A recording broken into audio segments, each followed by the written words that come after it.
So this is the LPPL for bubble modeling. This is the FCO's methodology. If you want to see more, you can go to source document number 3, which is which was actually you can download that from the Social Science Research Network. The article was only published last year.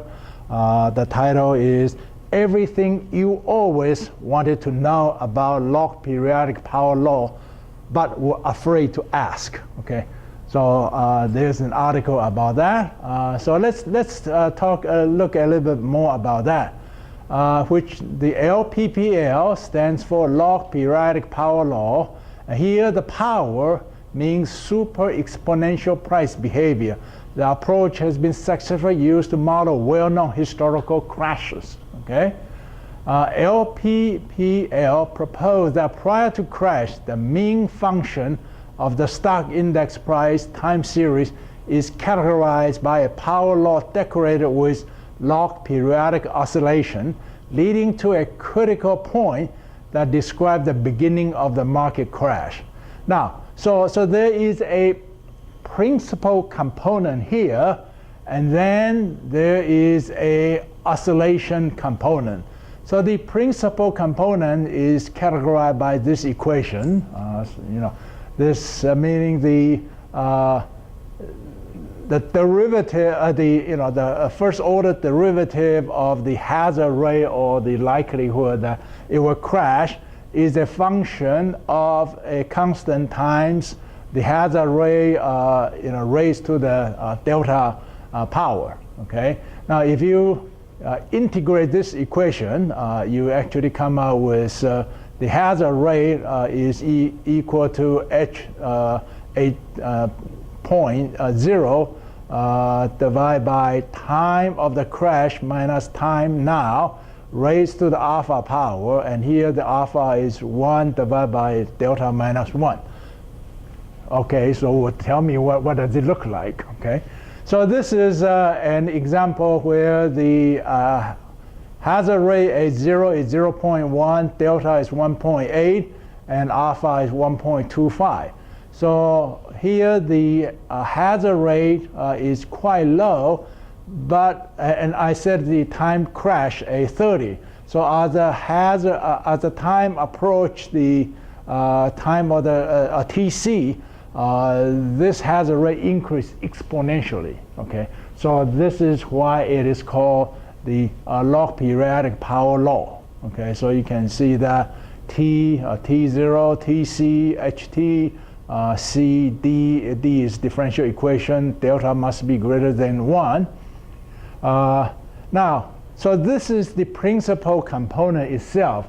Remember, there is also a oscillation component. So when you build in the oscillation component, then the equation become log of the price a point t equal to a constant plus b, time of crash minus t raised to the z power plus c, the same thing, cosine of omega log tc minus t plus 5. Okay, so you will see what the curve actually look like very soon. Now, the Financial Crisis Observatory has come out with 2 numbers. Okay, one is called LPPL Trust. Okay, measure how closely the pattern match the theoretical LPPL model, 0 being a bad and 1 being perfect match. Remember, when you look at all the historical model, right? Let's say the price pattern look like that. What is your current price pattern compared with that historical perfect pattern? So this measure is called LPPL trust. The other measure is called LPPL confidence. Measure sensitivity of the observed bubble pattern to the chosen starting time. If the value is close to 0, it means that the pattern was found only in a few of the data window that was analyzed. If the value is close to 1, it means that the pattern is particularly insensitive to the choice of the data window. A very low value of this indicates that the signal is not robust and only pop up in one or two specific data window, in that case, there is a lack of, there is the risk overfitting or data snooping, and the result should be interpreted with care. Okay, let's look at the real number and then see what it means. Okay, this is the Financial Crisis Observatory bubble surveillance on the equity. Okay, so back in February, it says the Nasdaq Composite Index has a LPPL trust, or how well does it fit into the historical known bubble pattern. It did not, it was fit like 25% range. And then the 34% is the confidence level. Remember this this bubble pattern. When does the bubble start? Is actually will affect how the shape of the curve looks like. So if the confidence level is high, that the crash is coming. If the confidence level is low, you are not so sure. Okay, and we will see some of those pattern later on.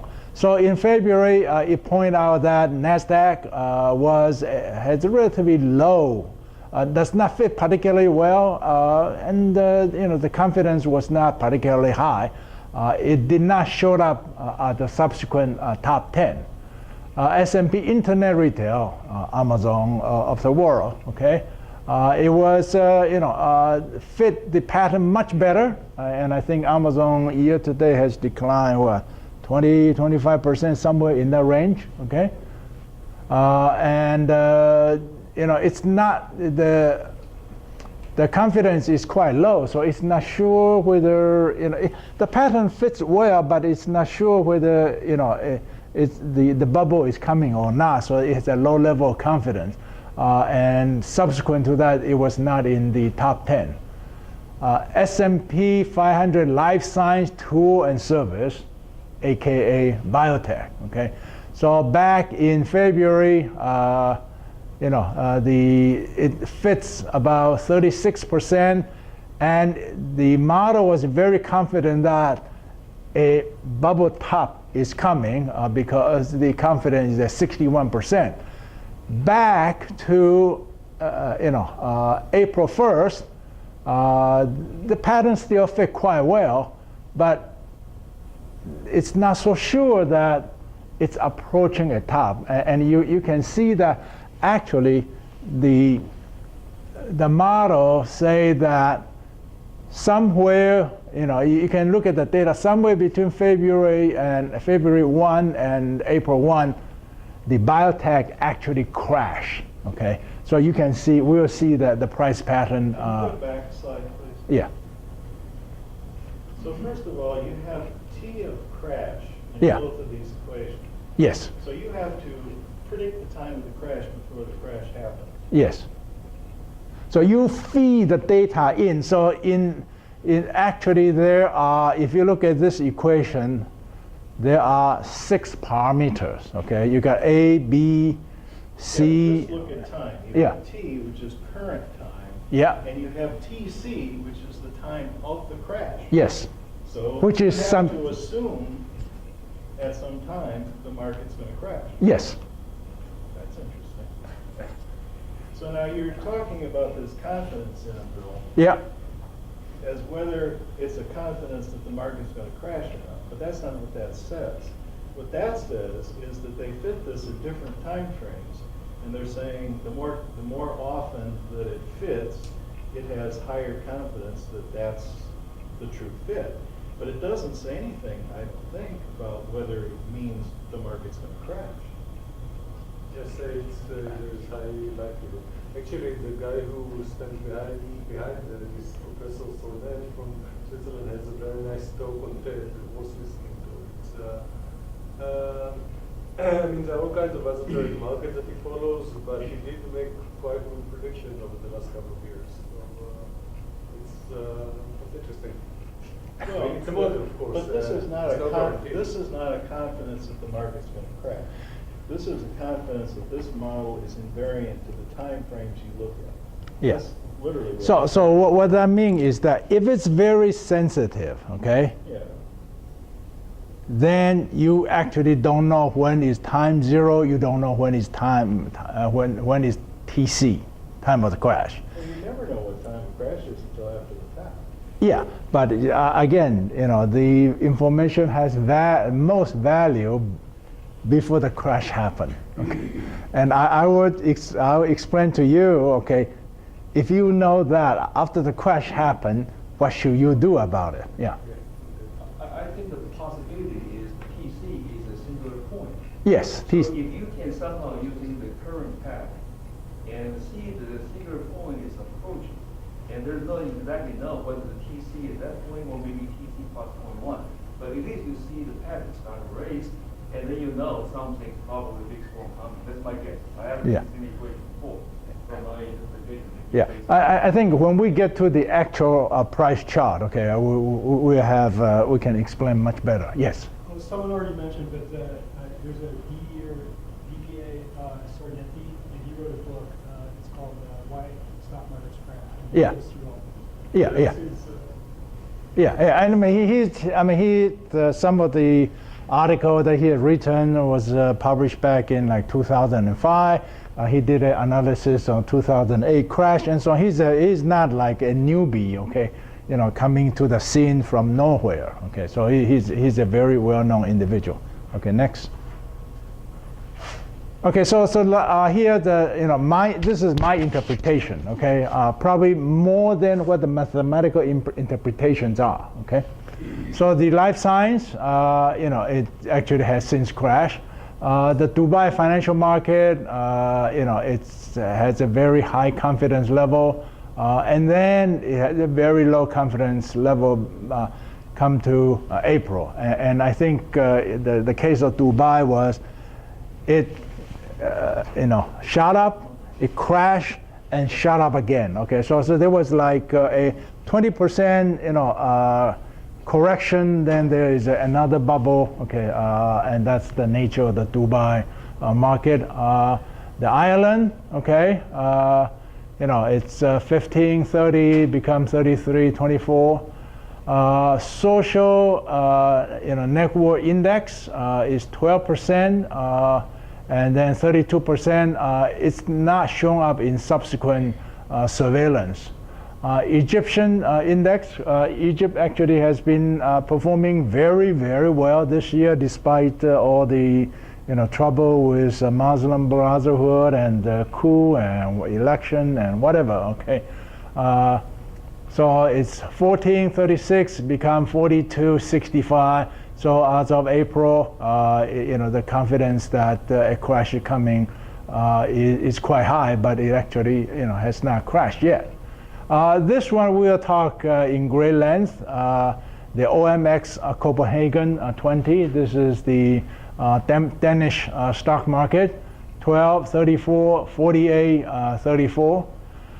More recently, Lisbon, which is the Portugal market, 29, 69. Okay, and then it's not in the subsequent top 10. Same thing is also true for the S&P 500 construction index, electronic equipment and material. We talk about road and rail. It was 1322. Airline back in April, it did not. Any of this did not exhibit sufficient concern for the bubble behavior. But more recently, come to July, the likelihood that a bubble is coming is quite high. Now they have changed methodology, okay. Whereas before they had both the trust and confidence. Right now they're just in a probability. Yes. So, I don't think I understand the run dates or the as of dates that you've got there. I mean, Okay. some of them have February, Yeah. So they have been publishing the report. Let's say February, April, and now. Okay. So you can look at the February report and then say, well, did they predict it right? Okay. You can look at the April report to see if they predicted right. And you can look at what did they predict in February, what did they predict in April, and what do they predict now? But I mean, do they run every sector when they run the report, or just certain? Because it doesn't look. I mean, why isn't every sector in cover every sector? Okay. The publication, if you look, okay. So this is the equity bubble report. Okay. So normally they only show the top 10. Oh, okay. Okay. And so here the top 10 stop at 46%. So obviously there are some a 40%, 30%, 20%, and so on, which is they don't provide that information. Okay. So here is just next. Okay. So this is the Lisbon PSI 20. Okay. So you can see that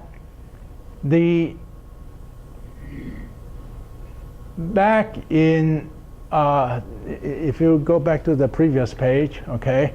So where's Lisbon? Okay. So Lisbon. Okay. So back in April 1st, they say that, it does not quite fit the historical bubble pattern that well, but it's relatively insensitive to when the T0 starts. So the prediction of a coming crash is relatively robust. That's my interpretation. It may not be the mathematical interpretation that John was talking about.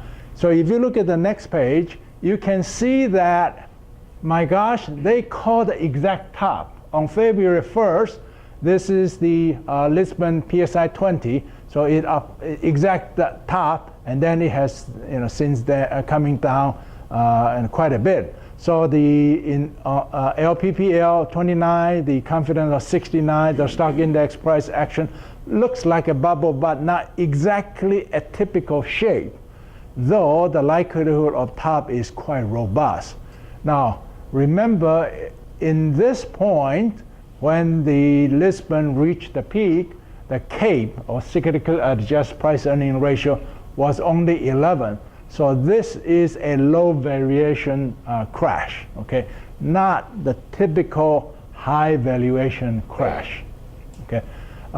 They issue these once a month, so by coincidence, they issued one April 1st, which happened to be the top. Yeah. But more problematic than that is, okay, it says it's got a 29 and a 69%.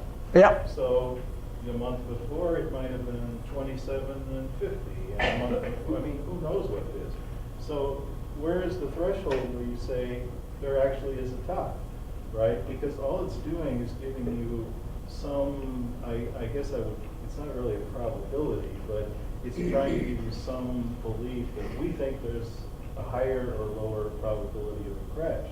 Yeah. So it sounds to me like they never call anything, because all they're doing is giving you a continuous readout of what their model indicates. That's correct. Okay. So you have no idea when it's going to happen. No, but when you see the confidence of 69, it's probably But close. That doesn't mean it's going to happen in the next 2 months, does it? Well, I don't, Or the next I 4 but I months, mean, or- do you know that it's even gonna happen at all? Because what if it doesn't happen? Does it ever go to 69, 29 and 69, and then nothing happens? We will see some more example of that. So this Lisbon case, okay, is that they call the exact top. This is a very strange situation. This is a low variation crash, not the typical high valuation crash. Okay, next. So this is the OMX Copenhagen 30, the Danish stock. So February they forecast trust of 12, confidence 34, and in April, they forecast a after this rocket upward in terms of the index price, it back come down in April. The price pattern look a lot more like the typical bubble. Okay, so that's why that's 48% mean. But it's still 34. Okay, so what that means is that the stock index price action shaped like a typical bubble, though the timing of the exact top is not an easy call. Obviously, the 10-day stock market has not crashed yet. Okay, so this is, I'm just looking at their prediction, and then because the prediction was made many months ago, we can now see, well, did their prediction come out true? Okay, next. Now this is the U.S. life science tool. Okay, and this is interesting. So it's 36, 61, and 34, 21. Okay, so what if you just like what I did, just apply the a line here and a line here and a line here, and you can see that, hey, this actually looks like a more typical bubble, because this slope is you got to see the slope here, the slope increase, and you got a real sharp slope. Okay, so indeed they were come back in February, they were relatively confident that, hey, a crash will come soon, but comes in April. If you look at this April, you say, it does not look like a bubble type of price pattern. So the confidence level is actually quite low. Okay, so though not exactly shaped like a typical bubble, there were high confidence in the timing of the market top. Comes April, the bubble has more or less burst. It did not look like an approaching bubble anymore, and i.e. not showing the parabolic price behavior. That's why the confidence dropped to 21. But we did have like a 20-something% correction. Yeah, from here it's about 270 down to about 215, somewhere in that range. Yes. So how do you know that at a certain point that it's reached the top, that it's going to be? The top you only know that it has reached top after it has reached. Okay.